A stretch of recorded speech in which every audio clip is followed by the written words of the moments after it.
We're ready. Ready.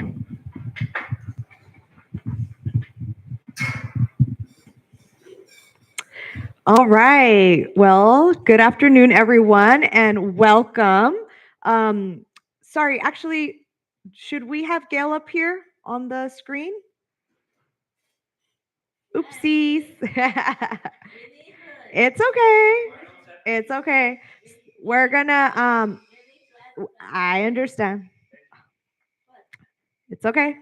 She'll be on there in 1 minute. It's all good. So before we get started with Gail, I just want to welcome you all. This might be your first or your second industry talk session, where we answer or we ask questions asked by you, written by you, and Nicole here will go ahead and ask Gail all the questions that you are curious about and learning about what Gail does. So we'll go ahead and wait. They should be working. So we don't need the screen mirror on here. Hey, if you guys are on Zoom right now, head to YouTube to watch the industry talks because I'm not going to be. Well, take a look at it here. I don't know. One moment, we're having technical issues. This is something that happens, right? It's part of being in the industry, right? There's going to be some technical issues from time to time. And what kind of skills do you need for that? You got to be flexible, right? You got to be open minded. You got to be flexible. You got to think on your toes, right? Adaptable. You got to stay positive. And then, the show's going to continue running, right? To fill up the time, should we talk about ourselves or? Yeah. Let's not do anything. Let's not Okay. officially start yet. Yeah, we're not Okay. officially starting. So we'll Okay. just Okay. maybe for Thank who you. here wants to be an editor? Just so I have the number of hands of people interested. Right. Okay. That's a good group. So this is going to be a really good session to get your your questions answered. There we go. All right. That's good. Has everyone who's interested in editing taken editing core with Rob? Not yet?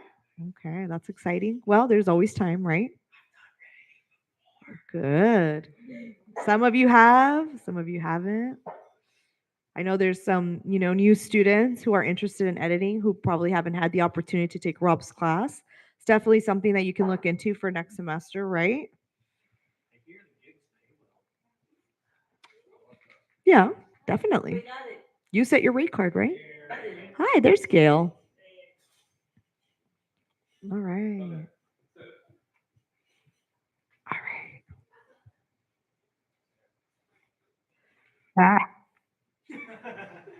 Now? Okay.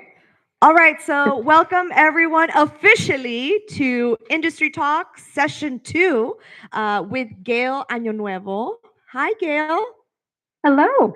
Hi. Thank you for taking the time to be here with us. No, of course.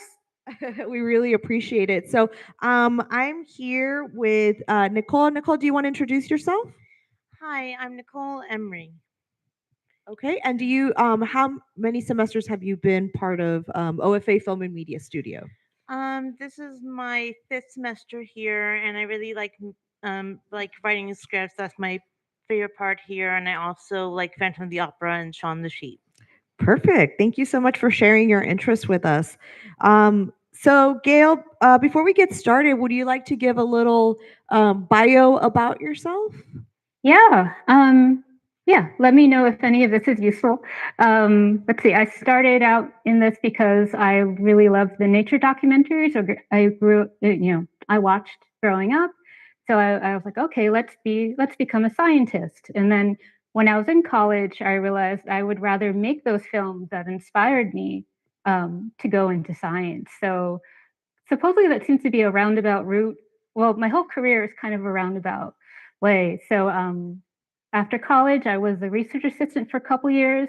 I applied to neuroscience schools and film schools at the same time. I was very confused. But then, yeah, I went to film school. So my goal was to work in nature documentaries. So I worked at WGBH Boston, which is my dream to work for Nova. And then I moved to DC and actually got to freelance. So I've worked in news, I've worked in marketing, I've worked a little bit in animation, and and with Ilse with doing trailers. So I've gotten to learn, um, different types of editing along the way, which is what I wanted to do. And also, I didn't have to live in LA or New York to have a career. So That's great. And that's really inspirational because, a lot of our students here, we live in San Diego, right? So that's great to know that you don't have to move to LA or New York to be able to have an editing career. And just a tidbit for those that you don't know, before I worked here, I worked at ITBS. I worked for Independent Lens, a PBS series.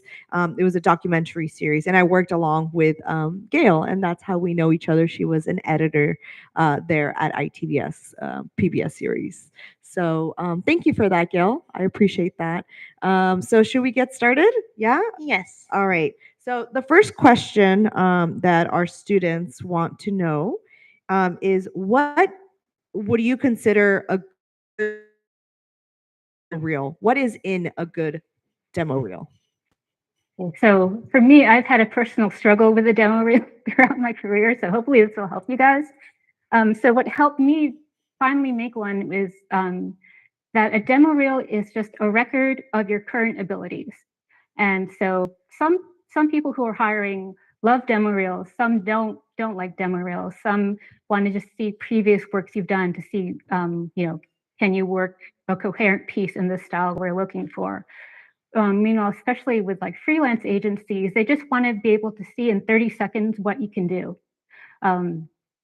So, well, first of all, demo reel needs your contact information, and it needs to know what role you worked on in each piece. But basically, it just shows what you can do at the time and what you're most interested in doing. And it's okay if the footage doesn't look great. It's okay. Like my excuse for a long time was like, oh, I don't have good looking footage. I don't, I can't find good music tracks, or I can't afford something. But the whole thing is to show like what you can do at this moment. So you just want to show your employer, I can do this, I can do this. I know how to use a transition. I know when's a good time to put on transition. I know when to change the music, how to change the music, just to show that you can edit. And it's just that, for me, I was always afraid to do it because I was self-conscious, but just to tell myself, it's just a record of what you can do now. It also, shows what you have done, and it shows your potential for what you can do in the future. I love Is that that, useful? the potential aspect of that. Thank you. And do you have anything to show us today? Like my own demo reel, Yeah, do you or have like something that you could share screen? If not, that's fine. I was just wondering. I don't have it available. I don't like. Well, if you can access the demo reel on my website, if Mhm. I stream video on my side, I'm sure through Zoom it's going to be all slow Okay, I see. on our Well, side. what I can do What's is easier? I can share Gail's demo reel with everyone on the chat classroom on Google Classroom, so they can check it out Okay. whenever you have time if you're interested in learning more about her work. We did have time on Monday to go over the questions we wanted to ask you, learn about your career, and also we got to see some of the work you have up on your website. So even though we Okay. didn't catch the demo reel, we did get a good glimpse of what you've done. Okay. So I think we have a good idea, right? Okay. I can also take the password off of my demo reel and just send you guys the link. Yeah, that would be awesome. Thank you so much. Okay. Yeah, I think they'd love to see the work that you've done, right? And what a Great. demo reel looks like. I think that Yep. would be Yeah. really great for those who want to pursue a career as an editor. Okay, Nicole, why don't you go ahead and ask a question? Okay, so what is the hardest part of being an editor? The hardest part is getting lost, stuck in your head. I think like being an editor, it's a creative field, and sometimes like it's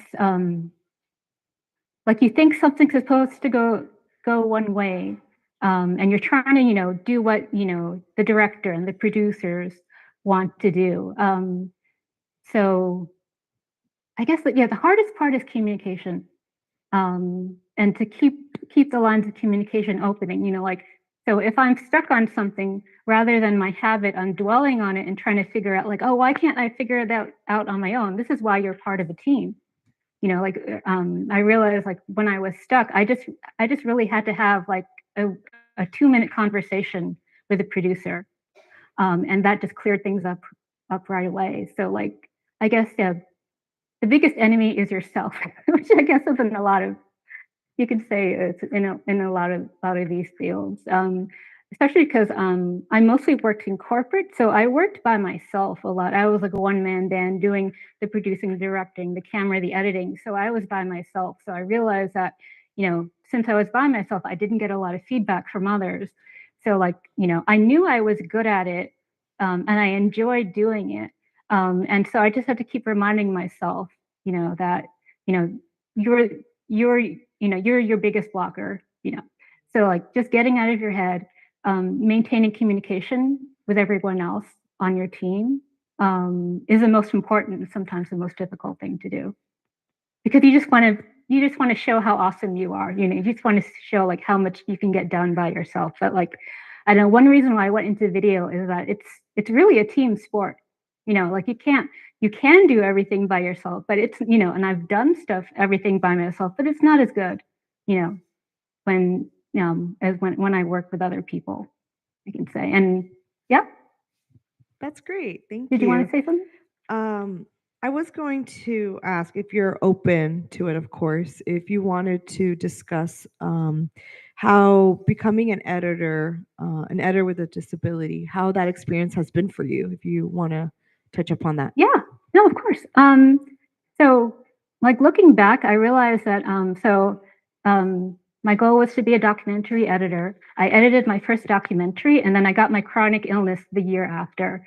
So that kind of led me into a circuitous, a not direct route from being, a production assistant to an editor.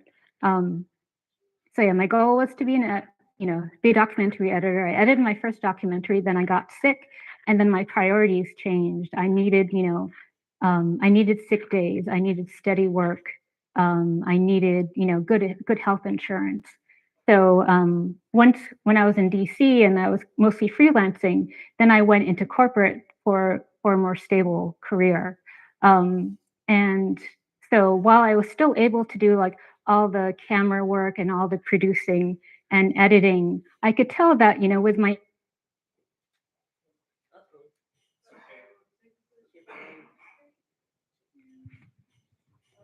handling in a sense. And so like it was a bit of a conflict, inside, like where I subconsciously knew like you need to take a step back. Your first love is editing, so just go all in on that. Meanwhile, I was like, no, but I would like a steady career. But I mean, I still, even though working corporate, you may not produce the most interesting things, you still got to work with a lot of good people. I've learned so much from like the graphic designers I've worked with. I can tell if something is centered just by looking at it now. I'm kind of proud to say. Um, and yeah, so for corporate, I did work corporate, but it was always with an educational bent. So I always produced videos that were available to the public to learn, say, about finance or health topics or things like that. And then later, as I knew subconsciously, like, yeah, you can't really do the physical stuff anymore. That's when I pivoted to full-time post-production. And so like at the time, 2019, I did kind of took a chance and took a career pivot.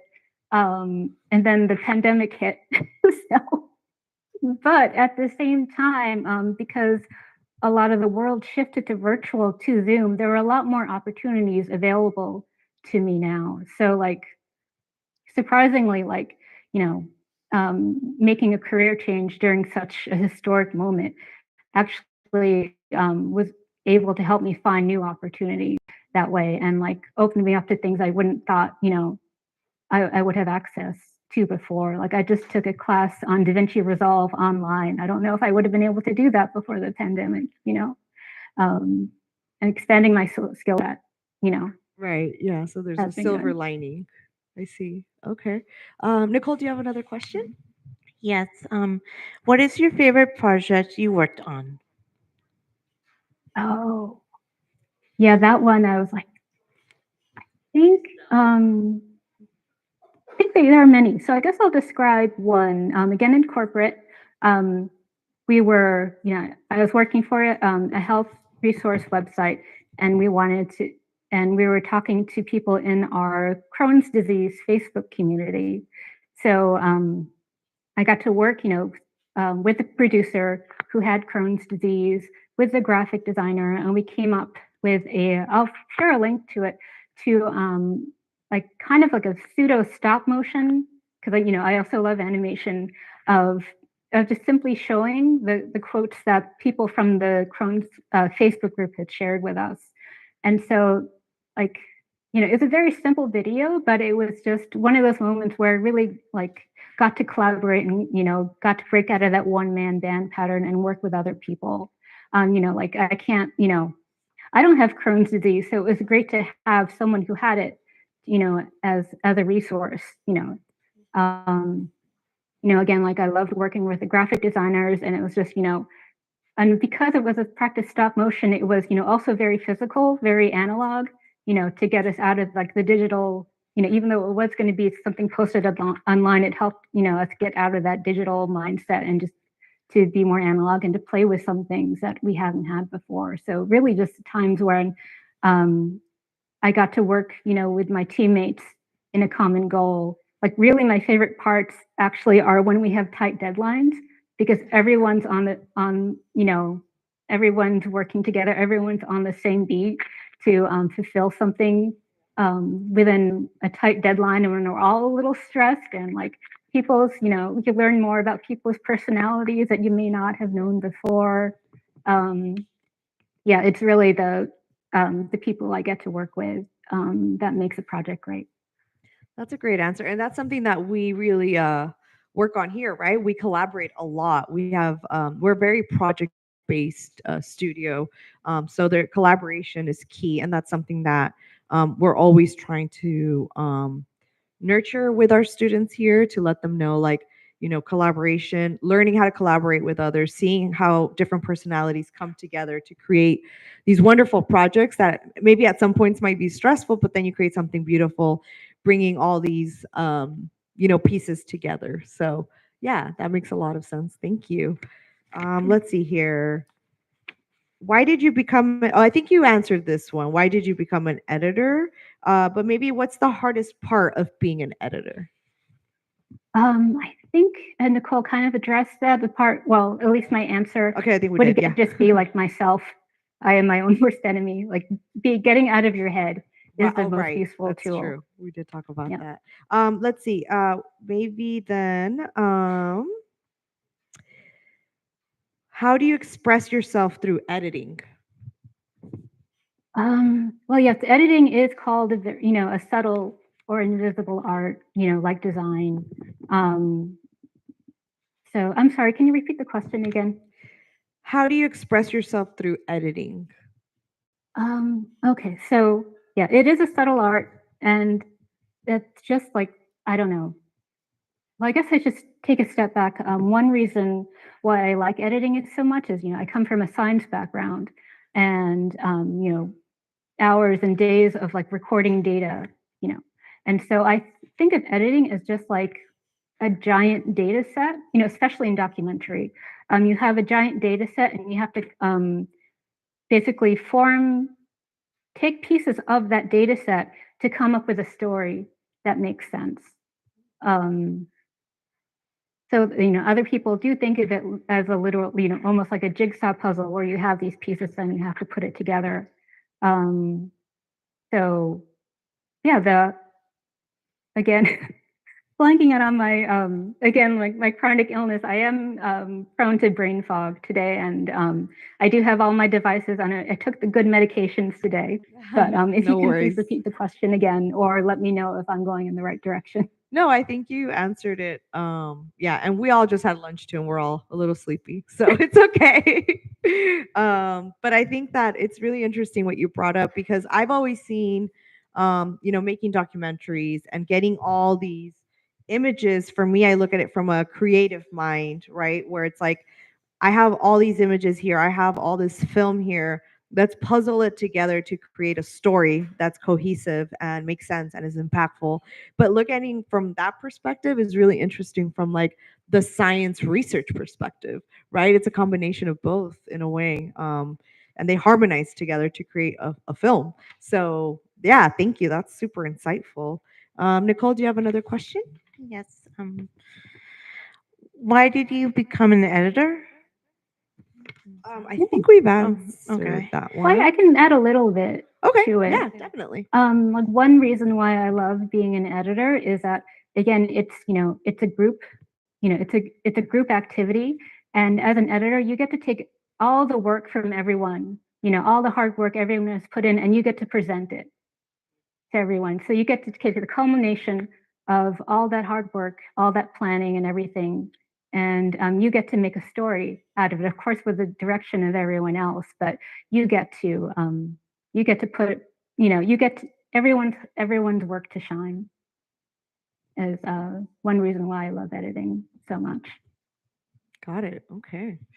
I think one thing that a lot of our students would be interested in, they are taking core classes, they're learning how to edit, but once they're ready to complete the program, is there something that you would or let's say some advice that you'd give to someone who just graduated or just completed our program and is looking for an entry level position? Do you have any advice for that person? Yeah. Again, like with demo reel, it's okay if your footage doesn't look great.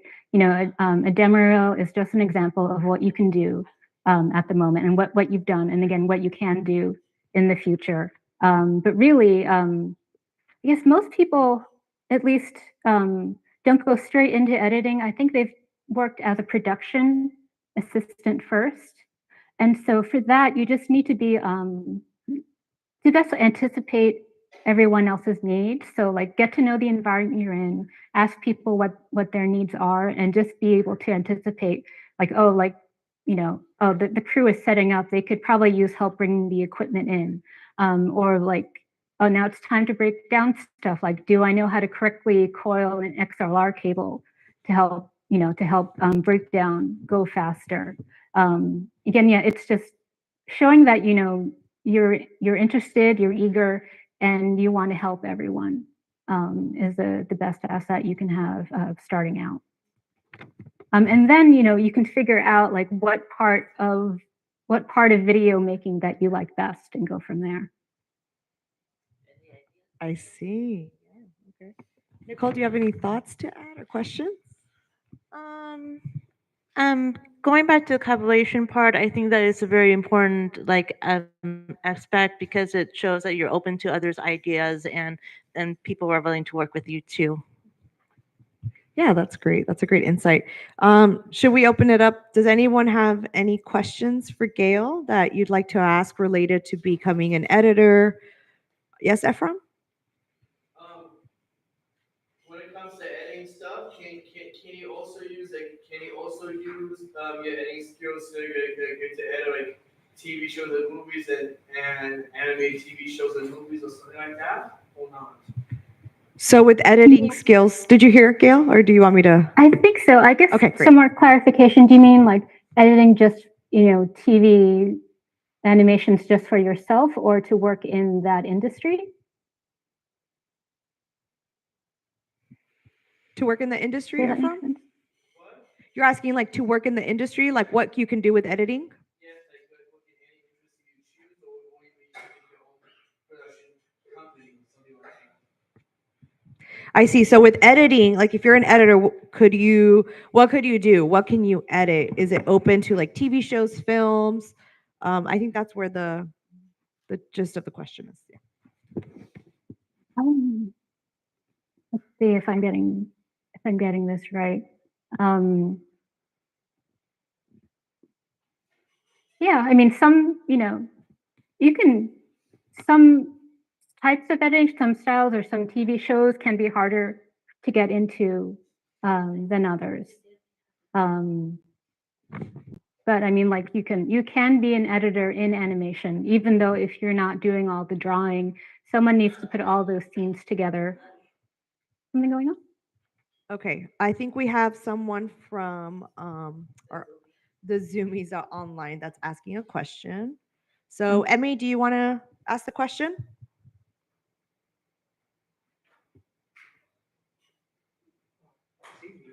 I think it might be muted. Let's see. 1 second, Emmy.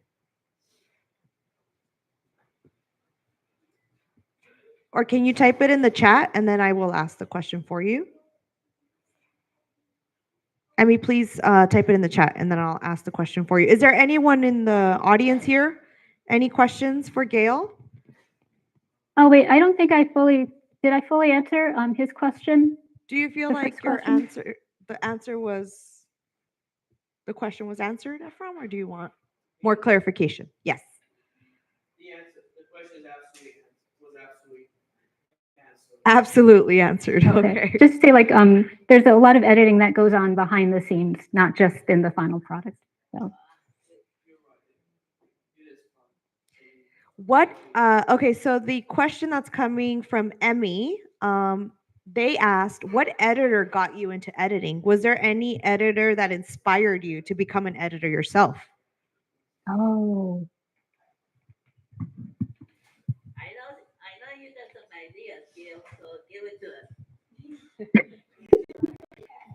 yeah, when it's just for me, like when you ask what my favorite is, if you even ask me my favorite color, I don't know what my favorite color is. That's a tough question. Yeah. Sometimes I like, different color combinations, things like that. But looking through your questions,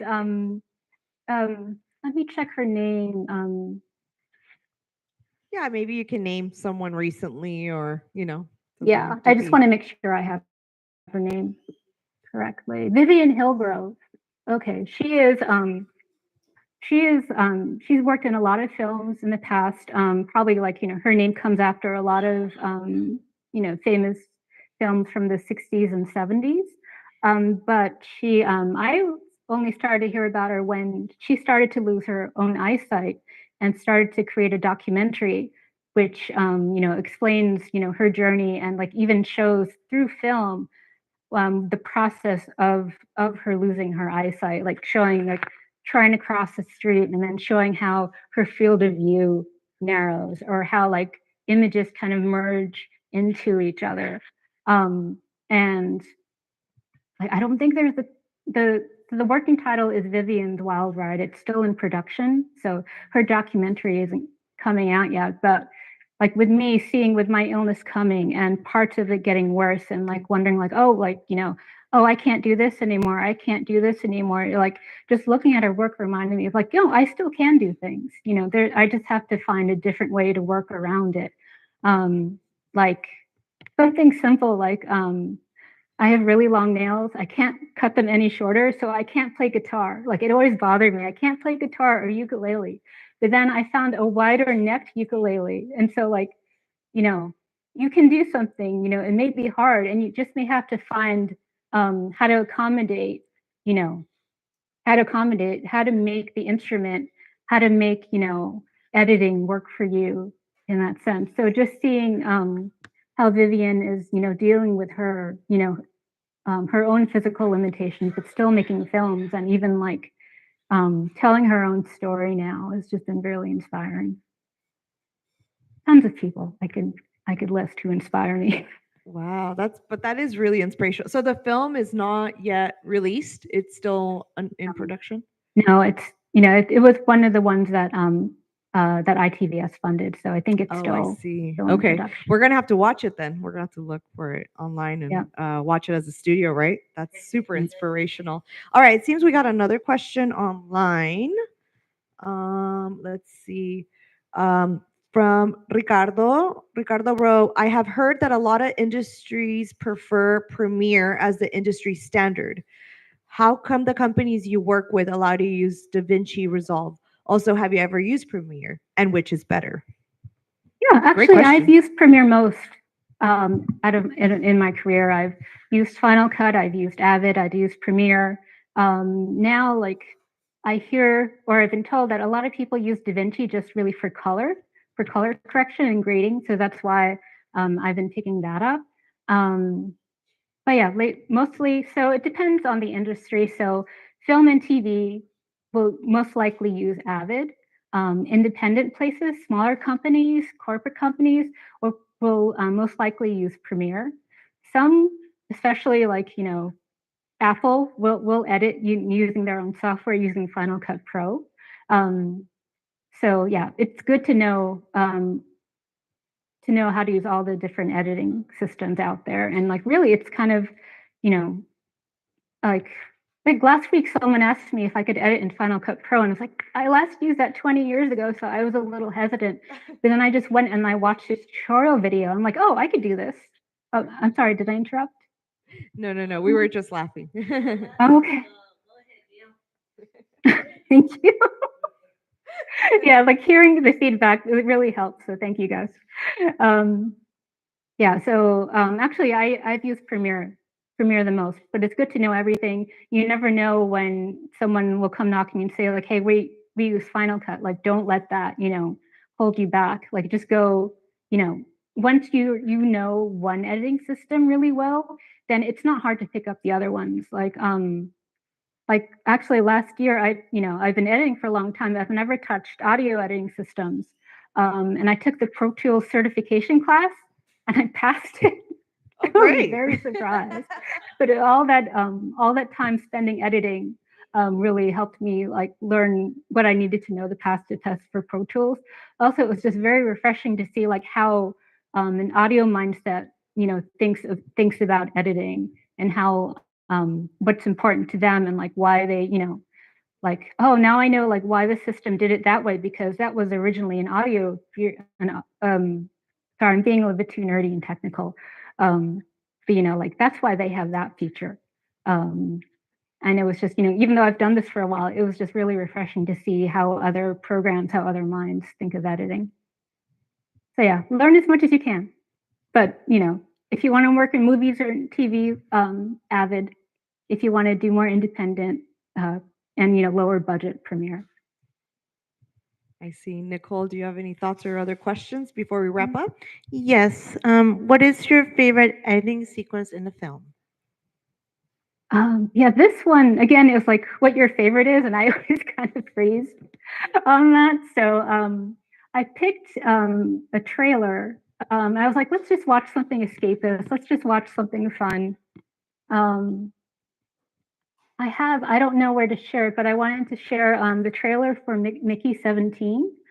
I don't know how to best present that to everyone. Maybe if you share screen, we can try it. I mean, Okay, it's let's see.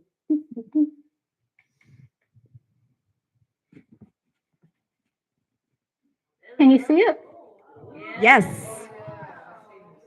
Yay, something is working. We get this full screen. Okay. Yeah. Okay, we're gonna watch the video first. Should I hit play? Did you tell your sound already? I'm sorry, I didn't hear that. It's okay. It's okay. It's Okay, I'm gonna hit play. Quiet on set, please.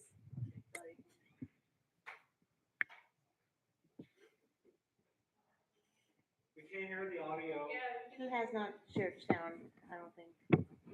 Can you hear it? We can't hear the audio. You have to share sound, I believe. Okay. I wonder why the sound isn't working. The volume's low. That's what it is. It's okay. You got it. All right. Okay, working on it. It's okay, everyone. I mean, unless you're safe on.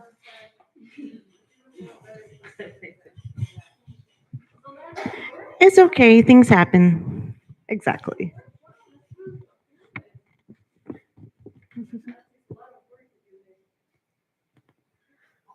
Maybe she'll have to unshare to share.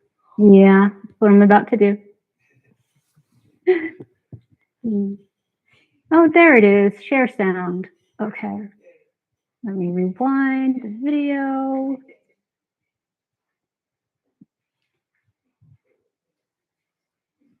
And I'm just waiting for the video to start again. It's not, so I'm going to hit refresh.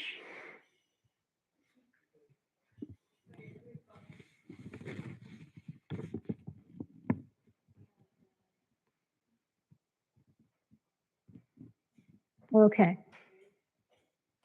Can you hear it? We can't hear it. Sorry, I can't see you guys. So if you can let me verbally know if you can hear it. No, we can't hear it, but we could just play it. It's fine. We're looking at the sequence, right? We're not the sound for now, so we're not hearing the sound. Okay, sorry about that. It's okay. Murphy's Law.